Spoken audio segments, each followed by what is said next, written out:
Hello students. तो आज हम बात करने वाले हैं अपने बहुत ही इंपॉर्टेंट टॉपिक जिसका नाम है plate load test. Plate load test की अगर मैं बात करूं तो किसी भी कॉलेज के अंदर आपको ये सेटअप देखने को नहीं मिलेगा। क्यों? क्योंकि ये बहुत ही बड़ा सेटअप होता है और फील्ड के अंदर ज़्यादातर यूज होता है। अगर मैं इस टेस्ट की बात करूं तो बेसिकली इसको यूज किया जाता है जब आप हाईवे के अंदर रहते हो। और हाईवे के अंदर भी कब आप यूज करते हो? जब आपको कोफिशिएंट ऑफ सबग्रेड रिएक्शन को एस्टिमेट करना हो पेवमेंट डिजाइन के अंदर, तब इस टेस्ट को आप यूज करते हो। बट हम लोग फाउंडेशन इंजीनियरिंग के अंदर भी इसको अडॉप्ट करते हैं ताकि हम ultimate bearing capacity find out कर सकें। अब अल्टीमेट बियरिंग कैपेसिटी तो हम फाइंड आउट कर ही रहे हैं, बट इसमें अलग क्या है और जो मैं बताने वाला हूं इससे क्वेश्चन भी पूछा गया है गेट जैसे बड़े कॉम्पिटिटिव एग्जाम के अंदर।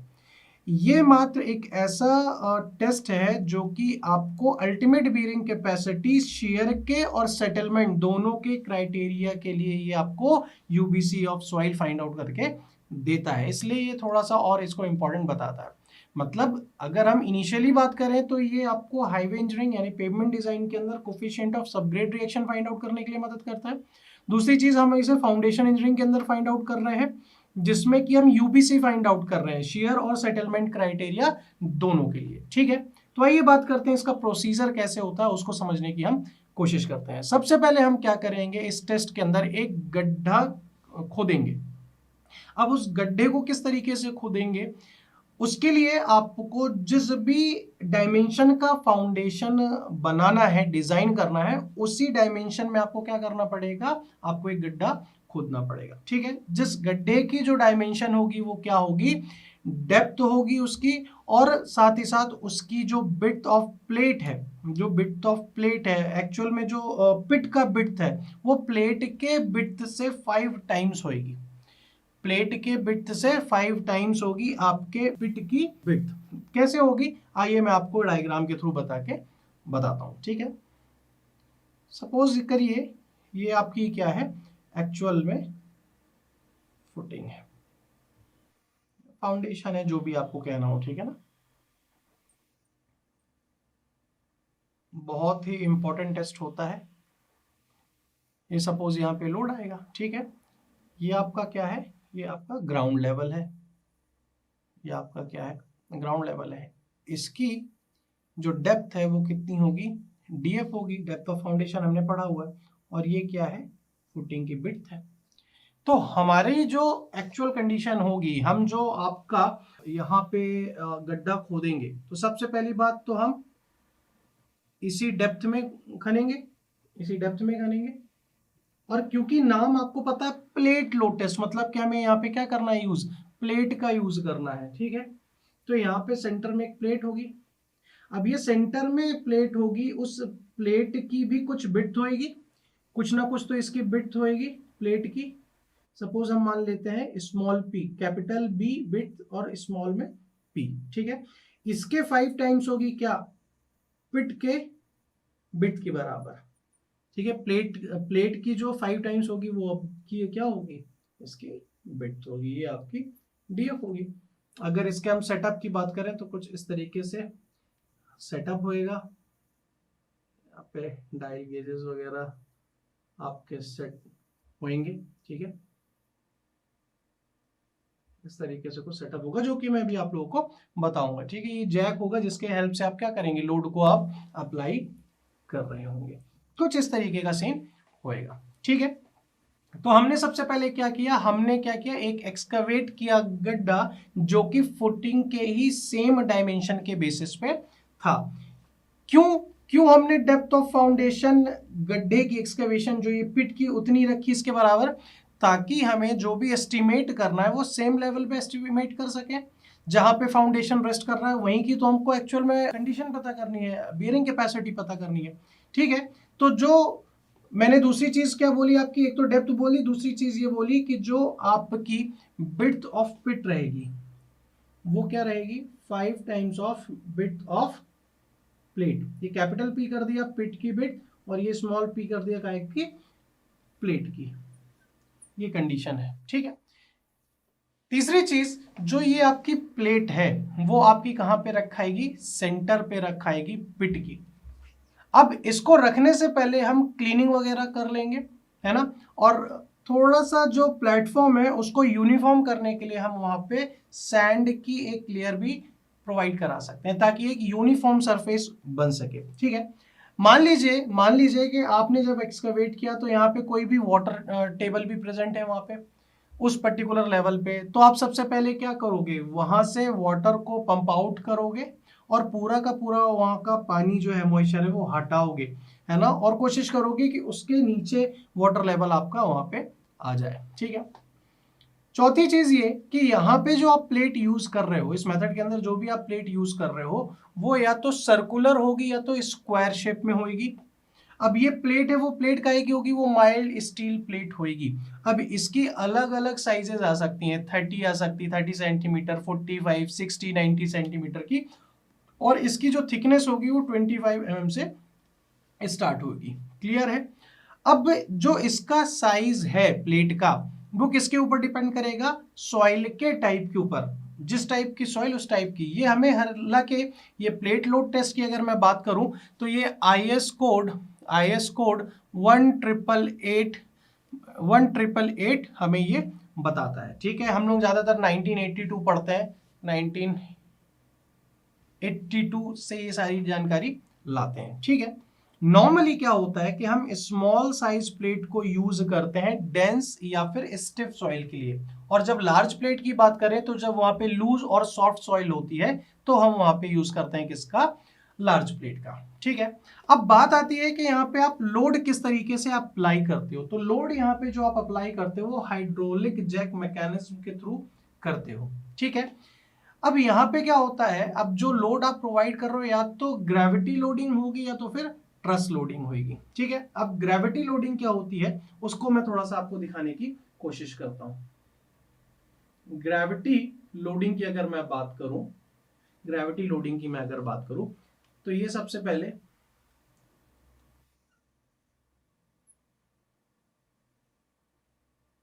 पिट के डायमेंशन वही है, जैसे कि आप देख लें DF है, इसकी विड्थ ऑफ पिट इतनी होगी, ये आपका क्या हो जाएगा, ग्राउंड लेवल हो जाएगा। ठीक है, फिर उसके बाद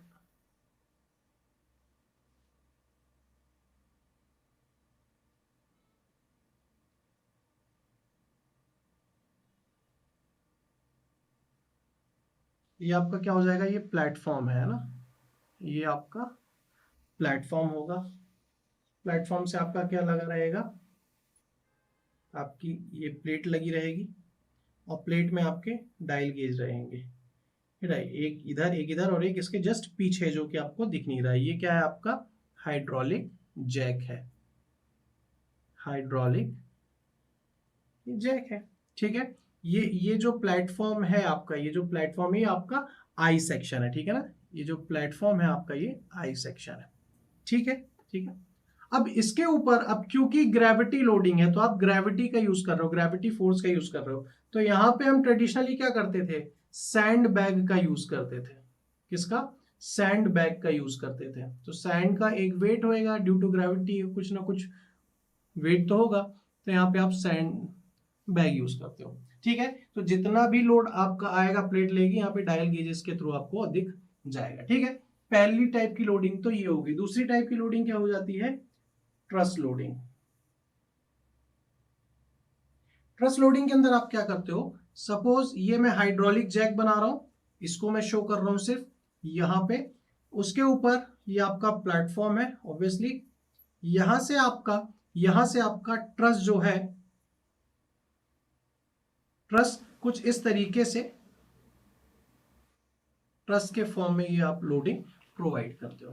ठीक है, ये आपका क्या हो जाएगा, एंकर बार हो जाएगा, एंकर बार हो जाएगा, ये आपका ट्रस हो जाएगा, और ये आपका क्या है, हाइड्रोलिक जैक, जिसके अंदर आपकी क्या रहेगी, प्लेट वगैरह लगी रहेगी और डायल गेज, हाइड्रोलिक जैक। तो इस तरीके से आप क्या करोगे, लोडिंग को प्रोवाइड करोगे। एक तो ग्रेविटी लोडिंग हो सकती है, दूसरी ट्रस लोडिंग हो सकती है। अब आप जब लोडिंग की बात करते हो तो लोडिंग को आप ग्रेजुअली इंक्रीज करते हो, किसके थ्रू? हाइड्रोलिक जैक के थ्रू, जिसके कारण से क्या होता है, जब लोडिंग होगी तो ये प्लेट क्या होगी, सेटल डाउन हो जाएगी, सेटल होएगी धीरे धीरे। तो जब ये सेटल होएगी तो ये जो 3 डायल गेजेस हैं, जैसे आपको 2 ये सामने दिख रहे हैं, बट इसके एक पीछे भी होएगा जो कि आपको यहाँ पे दिख नहीं रहा होगा। यहाँ पे 3 डायल गेजेस होते हैं जो कि 120 डिग्री के एंगल में ये प्लेस्ड होते हैं। वहां पे आपको ये डायल गेजेस कितना सेटलमेंट होगा वो आपको दिखाएगा। आगे के डायग्राम में मैं आपको दिखाता हूं कि किस तरीके से डायल गेज का सेटअप होता है। तो बात करते हैं कि किस तरीके से डायल गेज का सेटअप होगा। ठीक है, अभी तो आपको सामने से 2 दिख रहे थे, बट एक्चुअल में अगर आप प्लान देखेंगे, टॉप व्यू देखेंगे, तो कुछ आपको इस तरीके से दिखाई देगा। ये आपका हाइड्रोलिक जैक होगा जो कि सेंटर में होगा। एक ये डायल गेज है, डायल गेज 1, डायल गेज 2 जो कि आपको दिख रहे थे साइड से, और एक ये हाइड्रोलिक जैक के जस्ट पीछे होता है जो कि आपको दिख नहीं रहा था 2D एक्सिस पे। ठीक है, अब अगर मैं इनके एंगल की बात करूं, अगर मैं इनके एंगल की बात करूं तो इनके बीच का जो एंगल होता है वो कितना होता है, 120 डिग्री 120 डिग्री 120 डिग्री का होता है। ठीक है, ठीक है, ये आपका क्या हो जाएगा, हाइड्रोलिक जैक हो जाएगा। आप इसको मान लीजिए डायल गेज 1, डायल गेज 2, और इसको आप मान लीजिए डायल गेज 3। अब ये तीनों डायल गेज के अंदर सेटलमेंट की वैल्यू दिखाई रहेगी। तो आप कैसे सेटलमेंट को कैलकुलेट करोगे, इन तीनों डायल गेज में से जो भी वैल्यूज दिख रही हैं सेटलमेंट की, उनका आप एवरेज वैल्यू कंसीडर करोगे। ठीक है, क्या करोगे, एवरेज वैल्यू को कंसीडर करोगे। ठीक है, उसके बाद जिस लोड के करस्पॉन्डिंग आपको एक्सेसिव सेटलमेंट प्लेट का मिल रहा है, जो आप नोट डाउन कर रहे हो, उसी के वेरिएशन से, उसी के हेल्प से आप क्या करोगे, एक ग्राफ को प्लॉट करोगे, जिसके बेसिस पे आप क्या फाइंड आउट करोगे, प्लेट के अंदर नेट अलाउएबल प्रेशर को फाइंड आउट करोगे। ठीक है ना, जो भी आपकी वैल्यू आ रही है, जिस लोड में आपका सेटलमेंट हो रहा हो, जो आप कंसीडर कर रहे हो, उसके हेल्प से आप क्या करोगे, एक कर्व को ड्रॉ करोगे, प्लॉट करोगे, और उसी प्लॉटिंग से आप क्या करोगे, प्लेट के अंदर आने वाला नेट अलाउएबल प्रेशर को फाइंड आउट करोगे। ठीक है, किस तरीके से होगा आइए देखते हैं। लोड और सेटलमेंट का ग्राफ, ये यहां पे सेटलमेंट होएगा और यहां पे क्या होगा, लोड होगा। ठीक है, लोड होगा और यहां पे सेटलमेंट। मान लीजिए W1, W2, W3। ठीक है, ठीक है, कोई इसमें मेरे ख्याल से प्रॉब्लम नहीं होनी चाहिए। सपोज मैं मान के चलता हूं W1 लोड में कुछ ये सेटलमेंट हो रहा है। ठीक है, ठीक है, W2 के अंदर कुछ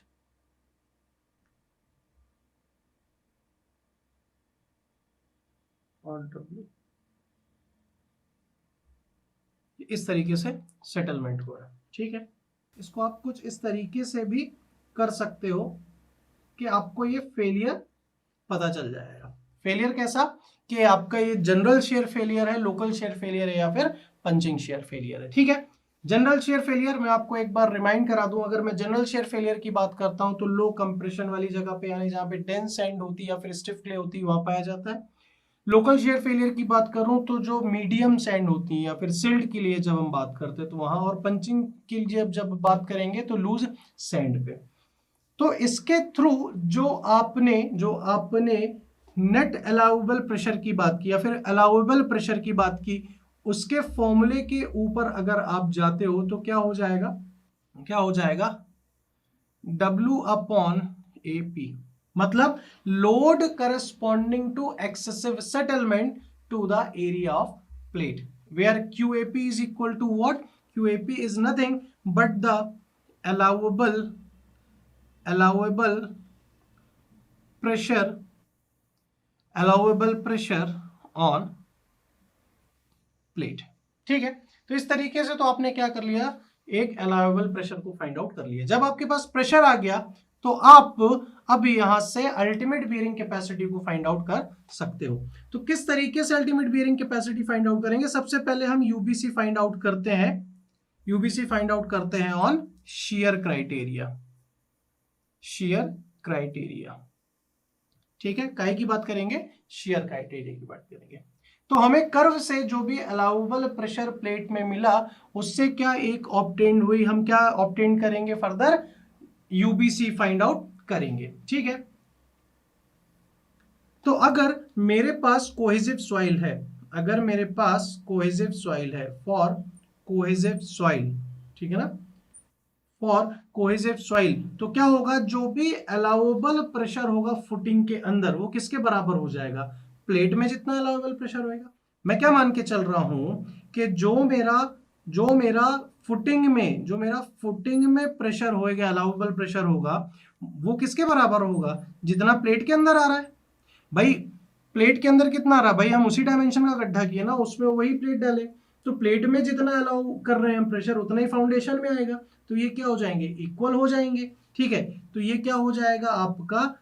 प्लेट के अंदर आने वाला अलाउबल प्रेशर, और ये QAF क्या हो जाएगा?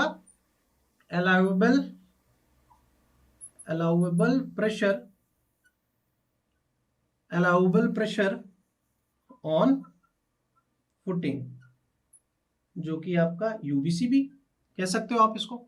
ठीक है ना। अगर मैं टरजागी के एनालिसिस की बात करूं तो हमें ये पता है जो अल्टीमेट बीयरिंग कैपेसिटी होती है, अल्टीमेट बीयरिंग कैपेसिटी होती है वो क्या होती है? आपके size and shape of foundation के से इंडिपेंडेंट होती है। मतलब के जो अलाउबल प्रेशर होगा प्लेट में वही आपका क्या हो जाएगा? पिट में भी सेम होगा। मतलब के कोहेजन सॉइल के अंदर क्या हो रहा है? आपका इंडिपेंडेंट होता है बियरिंग कैपेसिटी सेकंड और थर्ड टर्म के। मतलब वहां पे साइज एंड शेप से कोई भी लेना देना नहीं है। मतलब कि उस कंडीशन में आपका जो भी अलाउबल प्रेशर प्लेट में आ रहा है वही आपका ये हो जाएगा, और वही आपकी क्या हो जाएगी? अल्टीमेट बियरिंग कैपेसिटी हो जाएगी। बट अगर मैं बात करूं कोहेजन लेस सॉइल की, फॉर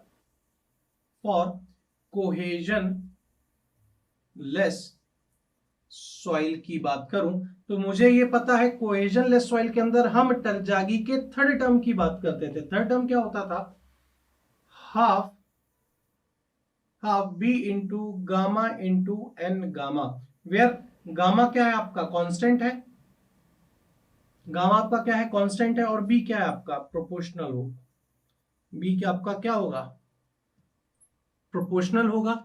ठीक है, तो वहां से आप एक चीज ये कर सकते हो, वहां से आप ये एक चीज समझ सकते हो कि अगर आपका बी प्रोपोर्शनल है, मतलब कि यहां कोहेजन लेस सॉइल के अंदर जो आपका फॉर्मूला बनेगा, वो क्या बनेगा? कुछ इस तरीके से बनेगा। मतलब जो आपकी प्लेट के अंदर अलाउबल प्रेशर होगा वो किसके ऊपर डिपेंडेंट होगा? आपके प्लेट के बिट के ऊपर। अगर फाउंडेशन के ऊपर जो अलाउबल प्रेशर आ रहा है वो फाउंडेशन के बिट के ऊपर आ रहा होगा, तो यहां से आप एक रिलेशन ये बना सकते हो कि जो आपका अलाउबल प्रेशर ऑन फाउंडेशन होगा वो किसके बराबर होगा?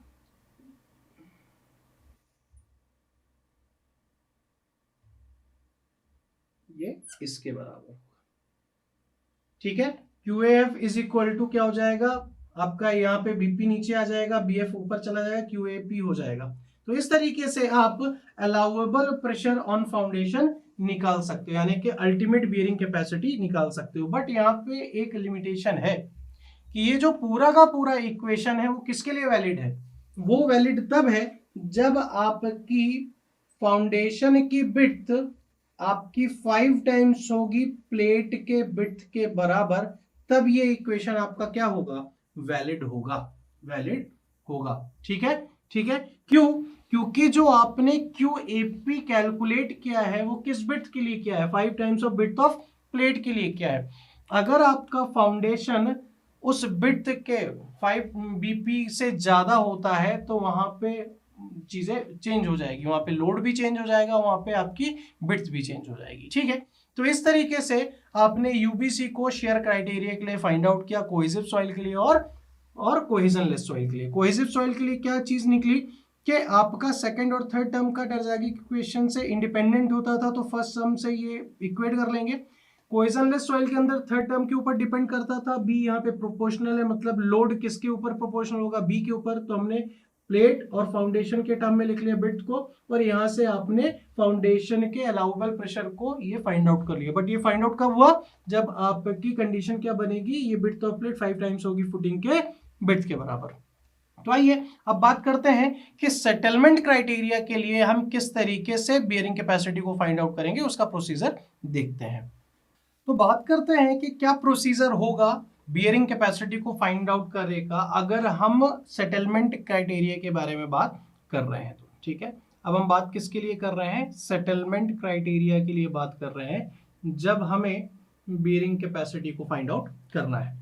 अगर मेरी परमिसिबल वैल्यू सेटलमेंट की 25 mm है सैंड के लिए और 45 mm है क्राइटेरिया के लिए, तो हम जब बियरिंग कैपेसिटी की बात करेंगे on the basis of settlement, तो हम एक इंपिरिकल फॉर्मूले को फाइंड आउट करेंगे, इंपिरिकल फॉर्मूले को यूज करेंगे, और वो इंपिरिकल फॉर्मूला क्या होगा, आइए देखते हैं। इंपिरिकल फॉर्मूला कहता है SF, यानी कि सेटलमेंट ऑफ फाउंडेशन है ना, F stands for foundation, to the settlement of plate is equal to width of foundation, width of plate plus 0.3 upon width of plate in bracket width of foundation plus 0.3 का whole square. ठीक है, अगर मैं SF की बात करूं तो ये क्या है, सेटलमेंट ऑफ फाउंडेशन है, सेटलमेंट ऑफ फाउंडेशन है। और अगर SP की बात करूं तो ये क्या है, सेटलमेंट ऑफ प्लेट है। इतनी चीज आप समझते होंगे, अगर F लिखा है तो आपको फाउंडेशन समझना है, और P लिखा है तो आपका ये प्लेट होगा। ठीक है, अब ये जो पूरा का पूरा एक्सप्रेशन है वो वैलिड तब होगा जब आपका डेंस सैंड का केस होगा। ठीक है, अगर आपका केस फाइन ग्रेन सॉइल का है तो उसके लिए जो आपका एक्सप्रेशन होगा वो क्या होगा, वो कुछ इस तरीके से होगा, SF अपॉन SP कर लीजिए डायरेक्ट, BF अपॉन ये BP हो जाएगा,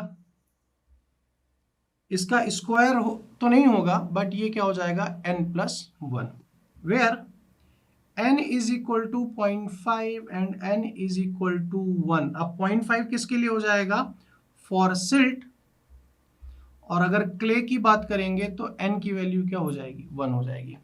देखिए, इस इक्वेशन से और इस इक्वेशन से आपके जितने भी स्टैंडर्ड कॉम्पिटिटिव एग्जाम है भर के न्यूमेरिकल पड़े हुए हैं, MCQ की मैं बात कर रहा हूँ ना, बहुत बार इसके कन्वेंशनल मेथड में भी ये टाइप का फॉर्मूला यूज हुआ है, तो इसको थोड़ा सा ध्यान से पढ़ेंगे। ठीक है, अगर जब मेरा शेयर फेलियर होगा तो प्लेट क्या होगी, स्टार्ट करेगी, थोड़ा सा सेटलिंग होगी उसमें, सडनली एकदम फास्टर रेट में।